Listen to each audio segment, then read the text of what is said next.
박사 사건은 국민에게 실망과 충격을 안겨주었고 과학기술인들에게도 큰 좌절을 느끼게 한 사건이었기 때문에 청와대에서 과학기술을 총괄한 사람으로서 전적으로 책임을 통감하면서 이 자리를 빌어서 사죄의 말씀을 드립니다. 네, 박기영 본부장의 목소리 직접 들어보셨는데요. 그런데 책임을 통감하긴 하는데 사퇴할 뜻은 없다고 또 분명히 밝혔습니다. 자, 캐나다 오타와 대학의 김우재 교수 연결해서 이 입장 표명 어떻게 보시는지 한번 들어보죠. 여보세요. 여보세요? 예, 안녕하세요, 교수님. 네, 안녕하십니까. 예, 저 박기영 본부장의 입장 발표 어떻게 보셨어요? 제가 2005년도에 그 황우석 사태 때 대학원생이었는데요. 예. 그때 PD 수첩 그 방송 나가고 황우석 교수가 기자회견할 때랑 거의 비슷했던 구도인 것 같아요. 오. 그러니까 그 과학계 언론들을 뒤에다 병풍처럼 세워놓고 예. 애국심의 호소, 구국의 심정이라는 말씀을 하셨더라고요. 네네.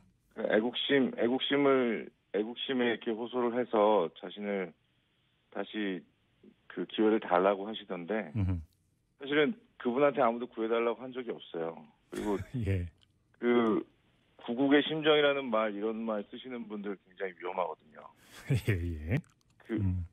그 보통 그런 분들이 그 박근혜 정권에서 많이 활동하셨던 것 같은데 이게 사실 그 김기춘 같은 사람을 다시 갖다 쓴 거나 마찬가지예요. 그러니까 김기춘 같은 분이 계속 정권을 연장하면서 그 권력을 쓰셨잖아요. 예. 이분도 사실은 이미 한번 큰 참사를 일으키고 과학기술계를 완전히 말아먹으신 분인데 다시 돌아와서 뭘 하시겠다는지 사실 잘 모르겠고요. 네. 그 제가 가장 정말 실망스러운 건 그 문재인 정부 다른 인사들이 사실 잘 되고 있다고 생각하거든요. 예.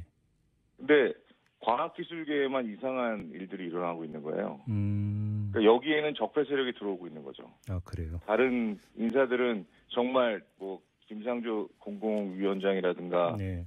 강경화 장관이라든가 정말 과학기술계는 그걸 보면서 희망을 가지고 있었거든요. 네. 근데 가장 오면 안 되는 사람이 온 거예요. 알겠습니다. 그러면 크게 두 축으로 나눠서 좀 지금까 추가 질문을 드릴게요. 이 황우석 사태와 연루된 부분과 관련해서는 책임을 통감한다. 그러면서 자리에서 일어나서 고개까지 숙여가면서 사죄한다라는 표현을 썼는데 이건 어떻게 보셨어요? 네. 이게 진짜 사과가 아니죠. 왜냐하면 이분이 일단 아무 처벌도 받지 않았고요. 예. 그 당시에 있었던 서울대나 한양대 교수들은 실제로 사법부에서 처벌을 받았고 그다음에 그 김선종 연구원 같은 경우도 처벌을 받았고 황우석 교수도 처벌을 받고 다 처벌을 받았죠. 예. 이분은 청와대 보좌관을 자기가 그만두고 그냥 학교로 돌아가셨어요. 그리고 그 황우석 교수한테 2억 5천만 원을 받았거나 그다음에 그 자기 이름을 그 사이언스 논문에 넣었던 것 이런 것에 대해서 아무런 처벌도 학교에서 받지 않았거든요. 예. 그리고 이제 11년이 지난 다음에 나와서 지금 사과를 한다는 건 진정성이 없죠. 왜냐하면 이게 진심으로 사과를 하는 건지 아니면 그 20조를 주무르는 그 본부장 자리를 위해서 사과를 하는 건지 알 수가 없는 거죠. 그래요. 자, 지금 아까 교수님께서 말씀을 하셨는데 그럼 또 하나의 문제가 20조 원의 연구개발 기금을 관장하는 과학기술혁신본부장으로서의 적임자도 아니다 이렇게 평가하시는 겁니까? 그게 핵심인데요. 네. 사실은 황우석 사태라는 것에 진심으로 본인이 사과를 하는지 아닌지 저희는 알 수가 없잖아요. 예.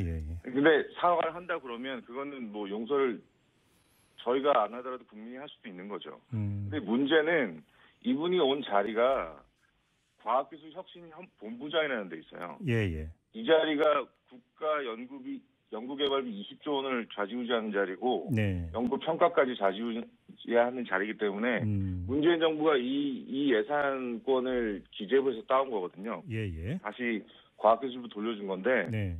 이게 과학기술자들한테는 어마어마한 권력이에요.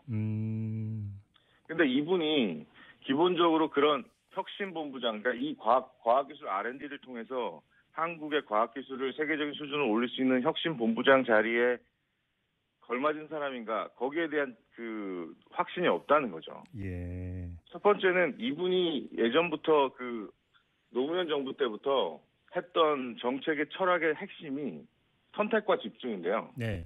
그래서 그 당시에 이제 그 스타 과학자들을 육성했다고요. 그 중에 어허. 대표적인 인물이 황우석이었어요. 예. 거기서 이제 사건이 터진 거고. 네. 그다음에 이분이 했던 또 다른 정책이 국가과학자라는 거예요. 그러니까 애국심과 스타 과학자가 합쳐진 거죠. 예.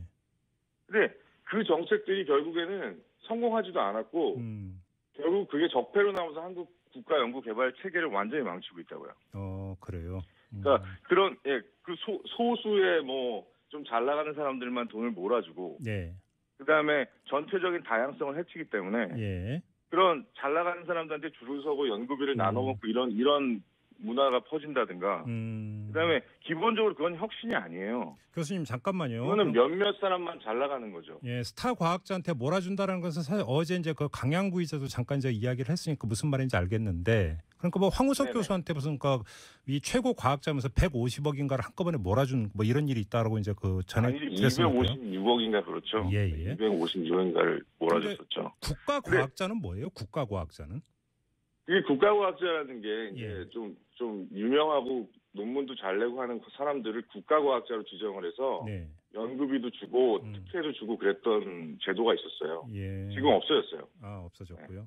그러면 지금 교수님께서 우려하시는 건 그 박기영 본부장이 노무현 정부 때 그 보좌관으로 했었던 만약에 이런 기조를 그대로 유지를 한다면 과학기술계 네. 안에서의 불균형이 심각하게 초래될 수 있다, 이런 우려신가요?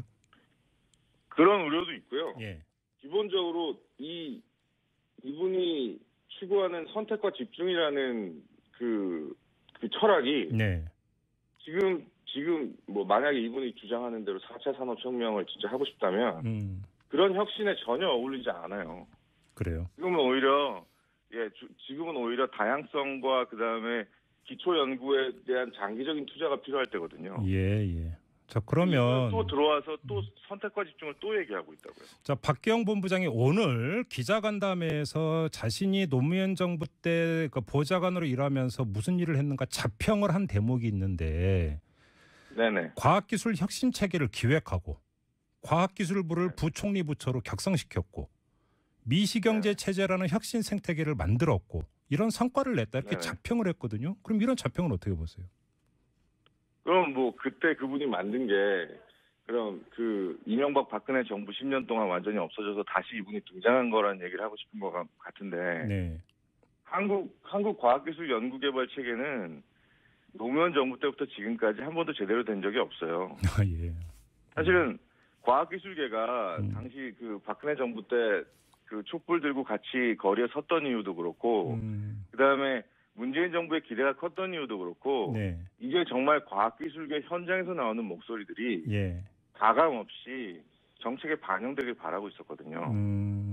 근데 이분은 그런 걸 반영할 수 있는 분이 아니에요. 네. 왜냐하면 이분은 기본적으로 유행을 쫓아다니고 권력을 쫓아다녔던 분이거든요. 잠깐만요. 권력을 쫓아다녔다는 건 무슨 말씀이세요? 이분이 황우석 사태에서 그만뒀잖아요. 예. 1년 후에 바로 다시 복권이 돼요. 예. 대통령 자문정책위원이라는 걸로 복권이 된다고요. 예. 그리고 그걸 나오면서 인터뷰를 하거든요. 네. 근데 그 인터뷰에서 황우석 사태에 대해서 완전히 왜곡된 인식을 보여줘요. 그러니까 당시에 잘못한 게 황우석이 아니라 김선종 연구원이었다는 거죠. 그래요? 그래서 김선종 연구원만 아니었으면 황우석 교수가 줄기세포를 만들었을 거라고 얘기를 하는 거예요. 실제로 그렇게 얘기를 했어요?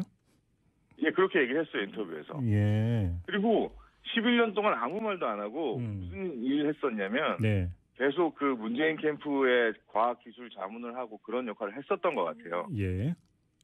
그리고 제가 듣기로는 문재인 캠프의 과학기술 정책이 이분의 입김이 굉장히 많이 들어가 있다고 들었어요. 그래요.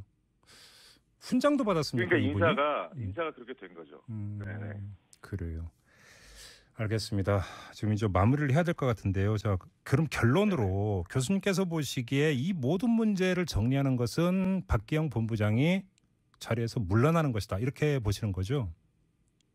네, 그만둘 수밖에 없고요. 이거는 지금 단 몇십 시간 만에 거의 2,000명 가까이 되는 분들이 실명으로 설명을 하셨거든요. 예.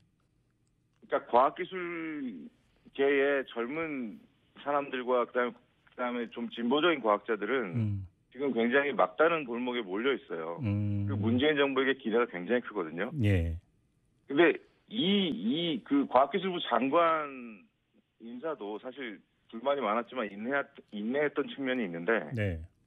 이 인사는 정말 차악도 아니고 최악이에요. 그래요.